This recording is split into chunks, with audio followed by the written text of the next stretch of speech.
कृष्णा हरे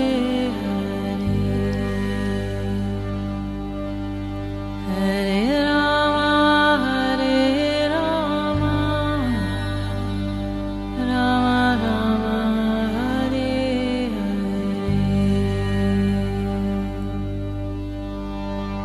नमस्कार। रेडियो मानव रचना 107.8 पर शुरू हो चुका है कार्यक्रम आत्मदर्शन, जिसमें हम बात करते हैं प्रभु श्री कृष्ण की, उनकी लीलाओं की। और श्रोताओं, आप सभी जानते हैं कि आजकल चल रहा है भागवत पत्रिका में गुरुदेव हरि कथा की बहुत सारे भागों का विवरण, बहुत सारी कथाएं, प्रसंग हम जान रहे हैं इस कार्यक्रम में। और हमेशा की तरह अपना ज्ञान हमारे साथ बांटने के लिए स्टूडियो में मौजूद हैं रागलेखा दासी जी, चरण आशीष युगाचार्य श्रीमद भक्ति वेदांत नारायण गोस्वामी जी की शिष्या। रागलेखा दासी जी, आपका स्वागत है हमारे स्टूडियो में। हरे कृष्ण। रागलेखा दासी जी, गुरुदेव हरि कथा के बारे में हम जान रहे हैं। इसका 8वां भाग चल रहा था। पिछले एपिसोड में आप श्री कृष्ण जन्मोत्सव के बारे में बता रही थी, जहाँ पर वर्णन चल रहा था कि जब कंस को पता चलता है कि देवकी का 8वां पुत्र उसका काल है, और उसके बाद जो है उसको भविष्यवाणी होने पर यकीन हो जाता है कहीं ना कहीं कि हाँ ऐसा हो सकता है। ये सारी कथा, ये सारी बात आप हमें बता रही थी। तो आज इसी कथा को जारी करते हुए आप आगे हमारे श्रोताओं को ये सुनाएं।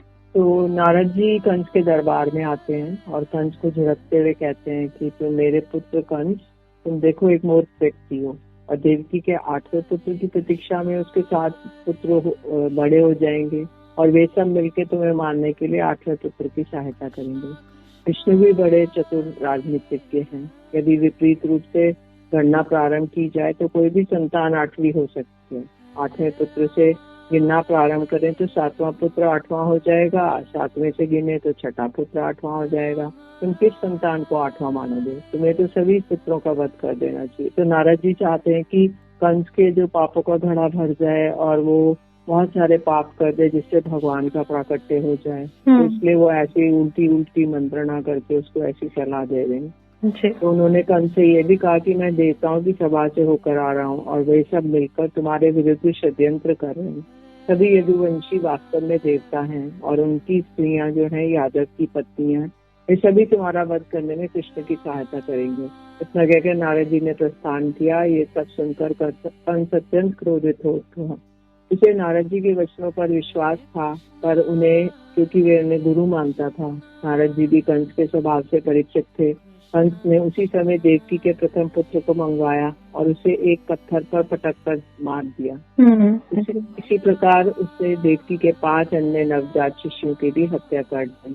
अब प्रश्न ये उठता है, नारद जी ने कंस को क्यों उकसाया? वस्तुतः नारद जी 8वें पुत्र की स्वाभाविक रूप से आने की प्रतीक्षा न कर सके, इसलिए उन्होंने इसमें तो बहुत समय लग जाएगा, इसलिए में तो कंस संसार में उपद्रव मचाकर विनाश कर डालेगा। कंस का वध शीघ्र होना चाहिए। यदि देवकी के पुत्र जन्म लेते ही कंस द्वारा मार दिए जाएंगे तो 8वें पुत्र के रूप में कृष्ण का आगमन शीघ्र होगा और शीघ्र ही कंस का वध होगा। यही विचार कर नारद जी ने कंस को शिशु हत्या के लिए उत्तेजित कर दिया। देवकी के 6 पुत्रों को मारे जाने के पश्चात वह पुनः गर्भवती हुई।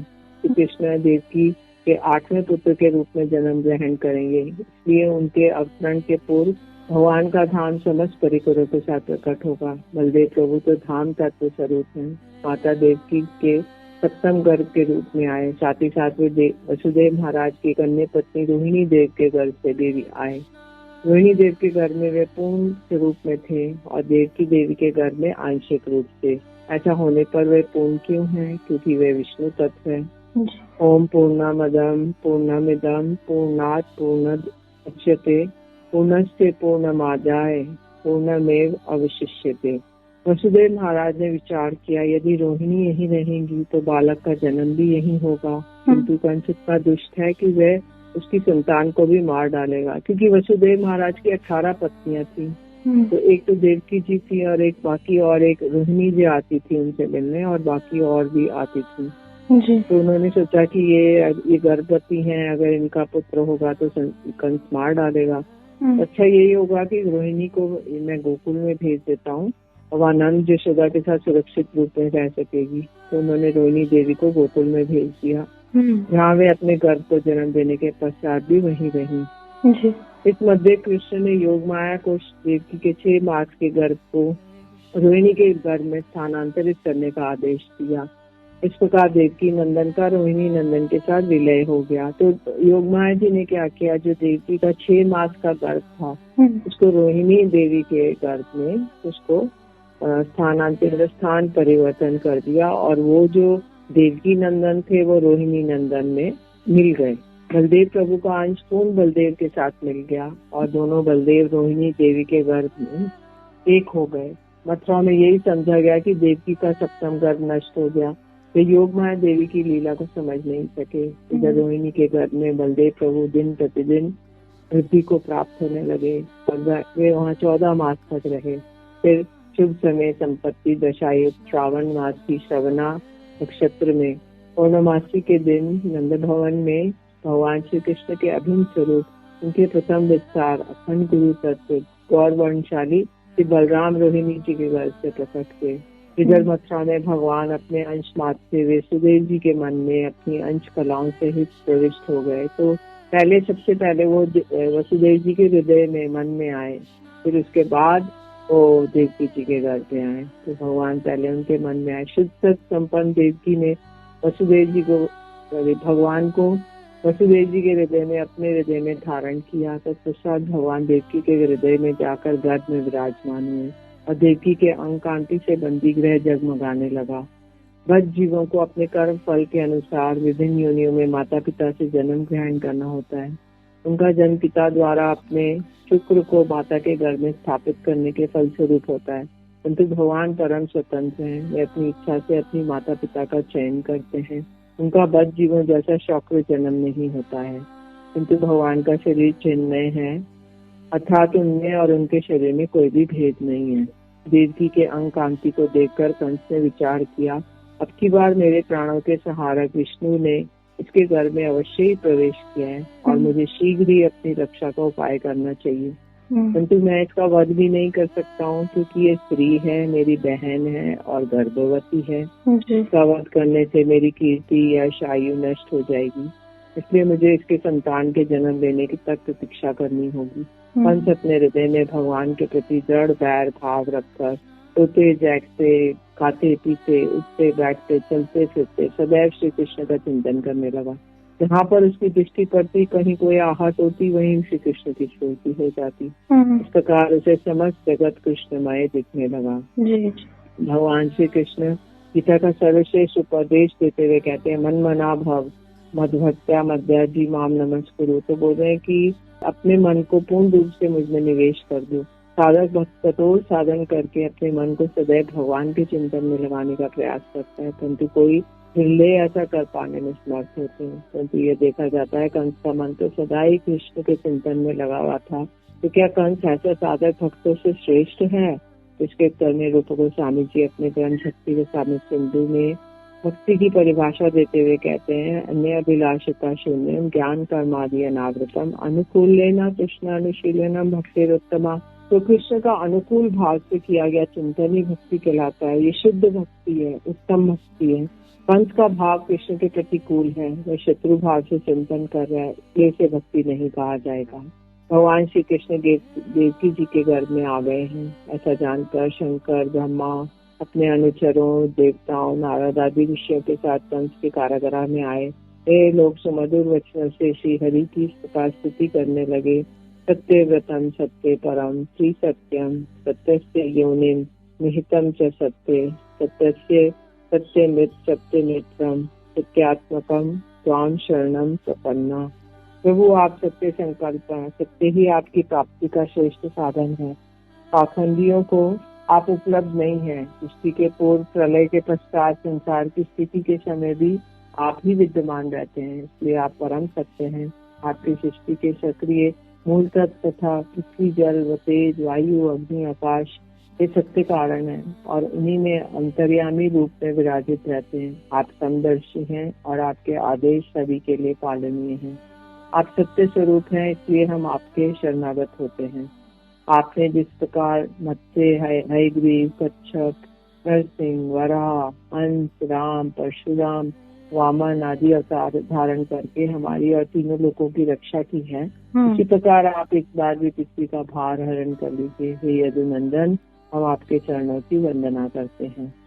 जी बिल्कुल, प्रभु के चरणों में ही जो है वो पूरी सृष्टि है और ये सब हम बहुत जानते हैं इस कार्यक्रम के माध्यम से, इन कथाओं प्रसंगों के माध्यम से कि प्रभु हरि के हाथ में ही पूरी सृष्टि है। और इसी बात को समझने के लिए, इसी ज्ञान को प्राप्त करने के लिए कार्यक्रम आपके लिए लेकर आते हैं आत्मदर्शन। आगे और भी जानेंगे इस कथा को, श्री कृष्ण जन्मोत्सव के बारे में बात हो रही है, लेकिन अभी सुनते हैं एक प्यारा सा भजन, फिर लौट कर आते हैं। आप जुड़े रहिए रेडियो मनोरचना 107.8 FM के साथ। Feel good, feel live. Shri Radha Radha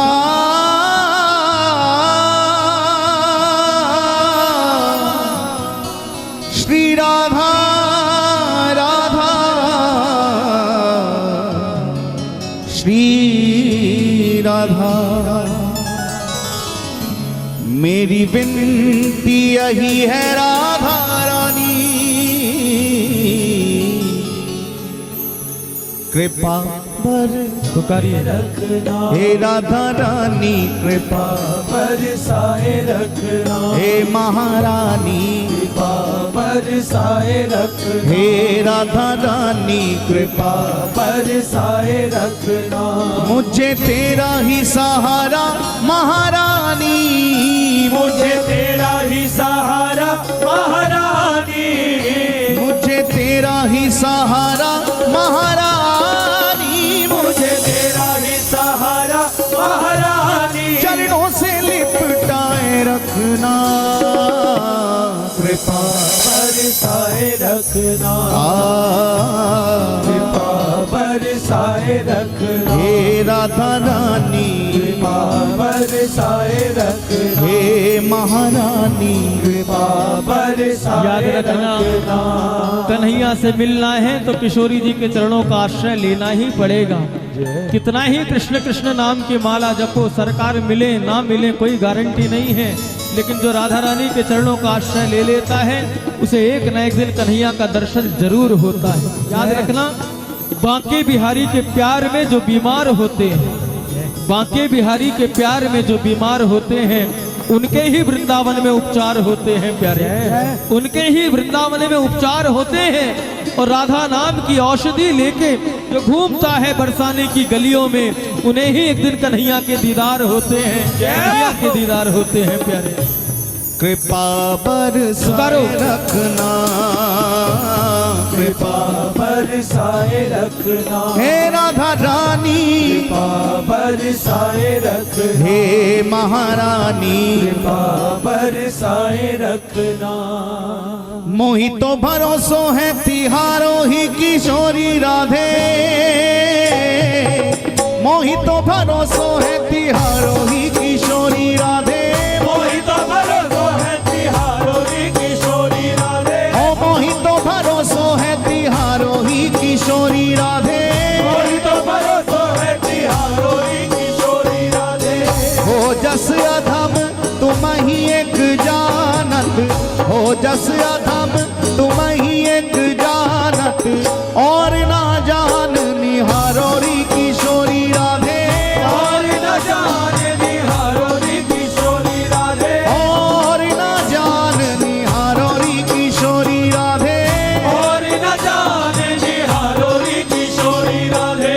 भक्ति मुक्ति कछु मांगत नाही, भक्ति मुक्ति कछु मांगत नाही, अपनो जान निहारोरी किशोरी राधे, अपनो जाने निहारोरी किशोरी राधे, अपनो जान निहारोरी किशोरी राधे, अपनो जाने निहारोरी किशोरी राधे। मुनि कह रहे अवकाश विषय को, मुनि कह रहे अवकाश विषय को, चार पदार्थ खारोरी किशोरी राधे, चार पदार्थ खारोरी किशोरी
बरसाए रखना, कृपा बरसाए रखना, हे राधा रानी कृपा बरसाए रखना, ओ मेरी विनती यही है राधा रानी, कृपा बरसाए रखना।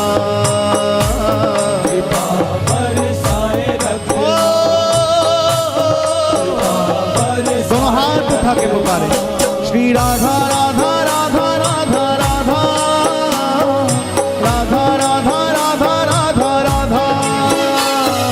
Radha Radha Radha Radha Radha, Radha Radha Radha Radha Radha, Shri Radha Radha Radha Radha Radha Radha Radha Radha Radha Radha Radha Radha Radha Radha Radha, Radha Radha Radha Radha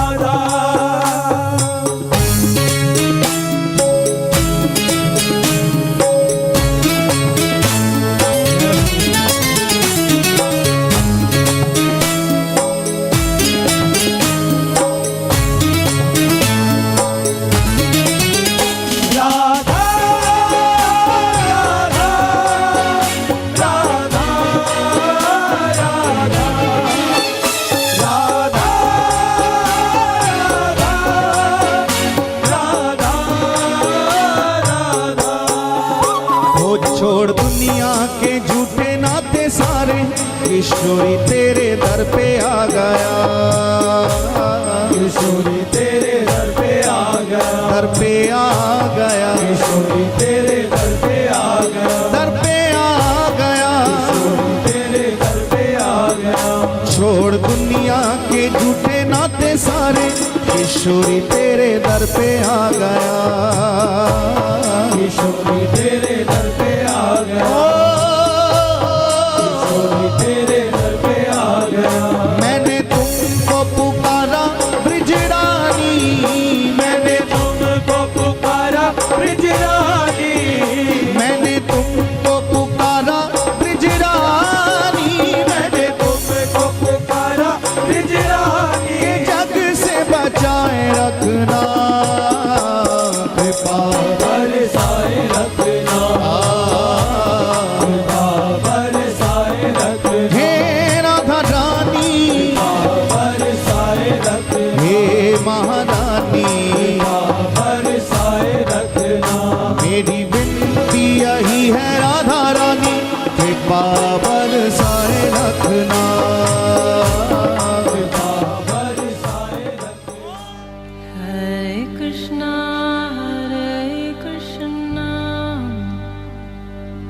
Krishna Krishna, Hare Hare, Hare Rama, Rama Rama, Hare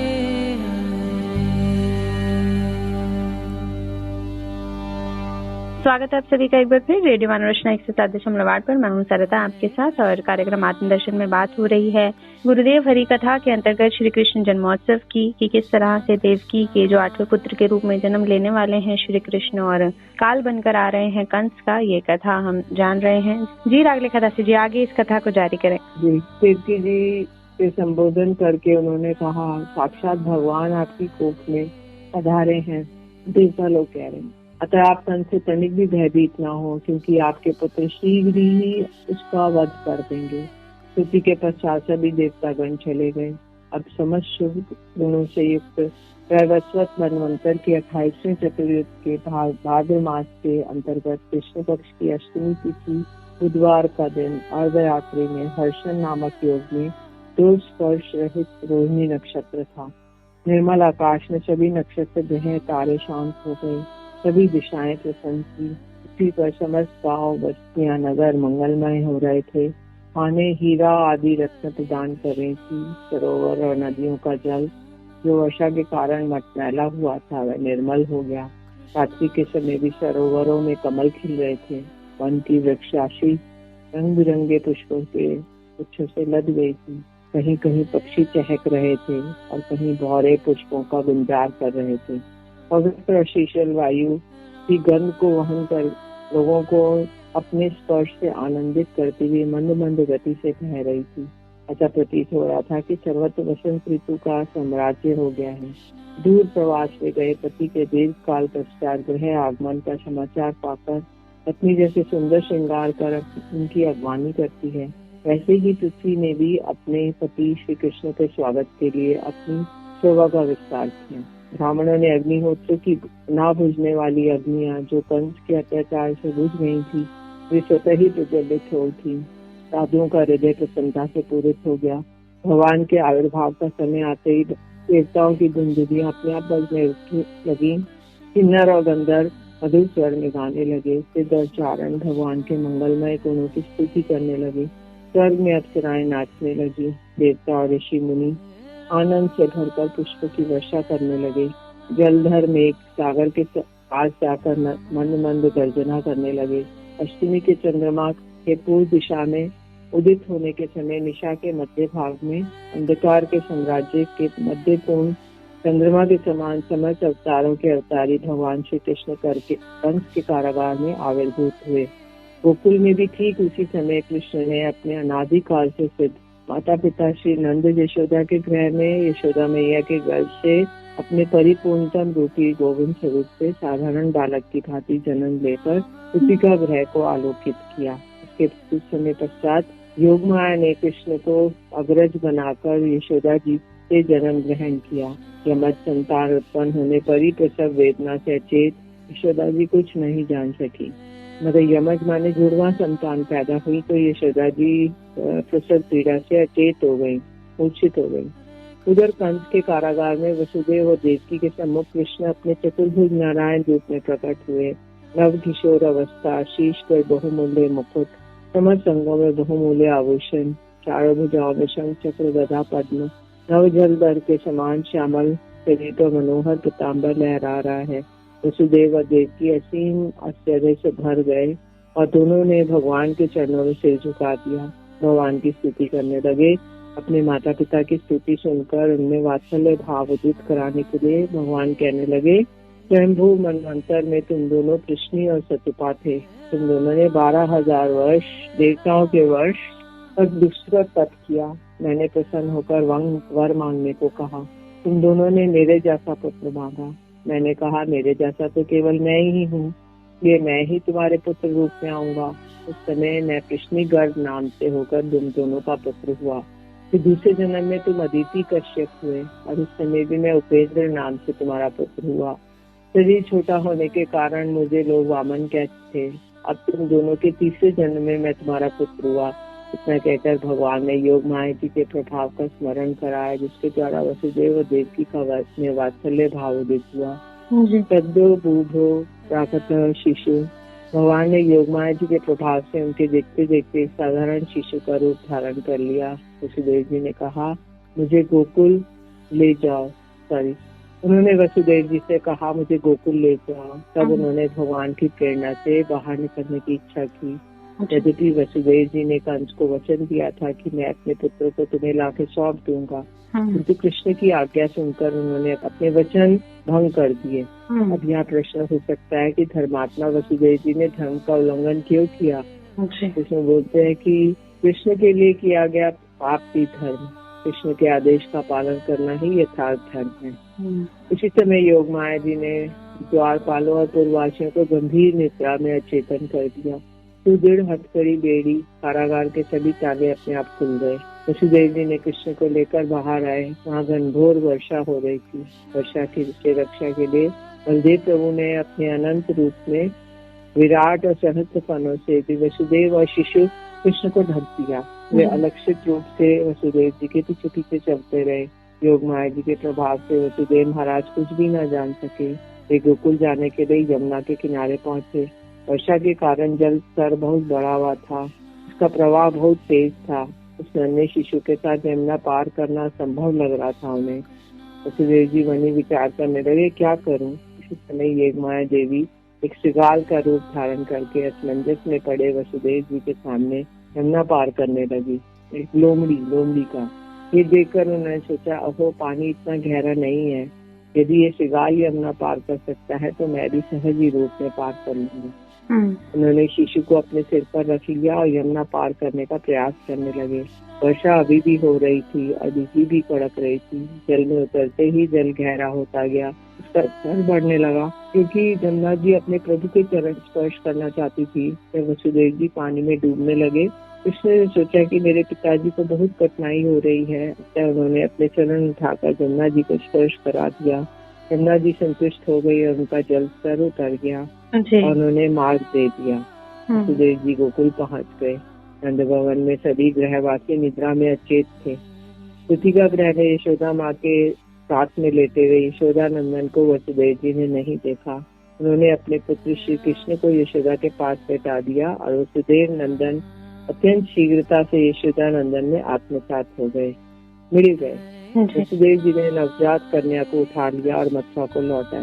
Vasudev जी जब मथुरा में कंस के बंदी गृह में कन्या को लेकर वापस पहुंचे, तब नगर व जेल के सभी दरवाजे अपने आप बंद हो गए और उनके हाथों और पाँव में हथकड़ी बेड़ी पूर्वक लग गई। नवजात शिशु को रोने की आवाज सुन के पहरेदारों की नींद टूटी। उन्होंने तुरंत जाके कंस को सूचना दी। 8वीं संतान का जन्म हो गया। कंस सो रहा था, किंतु झटपट बंदी गृह की ओर झपटा। देवकी ने रोते रोते कंस से उस कन्या को जीवित छोड़ देने की प्रार्थना की, क्योंकि वह जानती थी कि ये कन्या उनकी अपनी नहीं है। वे कहने लगी, मेरे भाई, ये पुत्र नहीं है, ये तो कन्या है। आकाशवाणी ने कहा था तुम्हारा 8वां पुत्र तुम्हें मारेगा, ये तो पुत्र नहीं है, इसे मत मारो।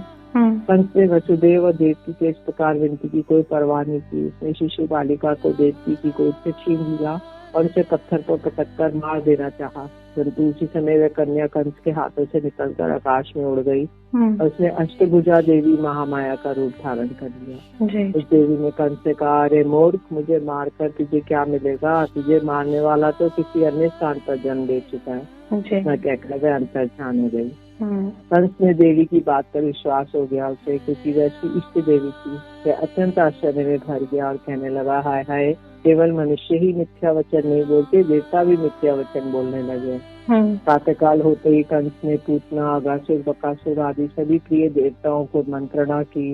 उनके शौर्य की प्रशंसा करते हुए कहा, आपके बल प्रताप से तो सभी थर थर कांपते हैं, इसलिए भय का कोई कारण नहीं है। फिर भी शत्रु की उपेक्षा करना उचित नहीं है, इसलिए हम सभी नगर, ग्राम, जनपदों में 10 दिन के या 10 दिन से कम आयु वाले सभी शिशुओं का वध कर देंगे। इस जघन्य कार्य के लिए पूतना नामक राक्षसी को नियुक्त किया गया। तो इस प्रकार कंस ने अपने सब असुरों को बुलाया और सभी और पूतना को भी बुलाया और सारे शिशुओं के जो 10 दिन के या 10 दिन से कम के सारे शिशु थे उनको हत्या करने का आदेश प्रदान किया। जी, योजना बनाई। बिल्कुल।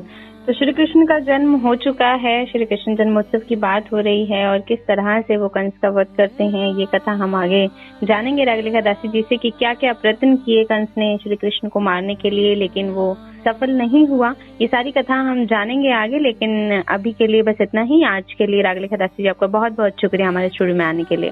हरे कृष्ण। तो श्रोताओं, अगले एपिसोड में और भी बहुत कुछ गुरुदेव हरि कथा के अंतर्गत श्री कृष्ण जन्मोत्सव का ये प्रसंग हम आपको फिर सुनाएंगे आगे, लेकिन आज के लिए हमें दीजिए इजाजत और सुनते रहिए रेडियो मनोरचना 107.8 पर आने वाले अन्य कार्यक्रमों को भी। Feel good, feel live.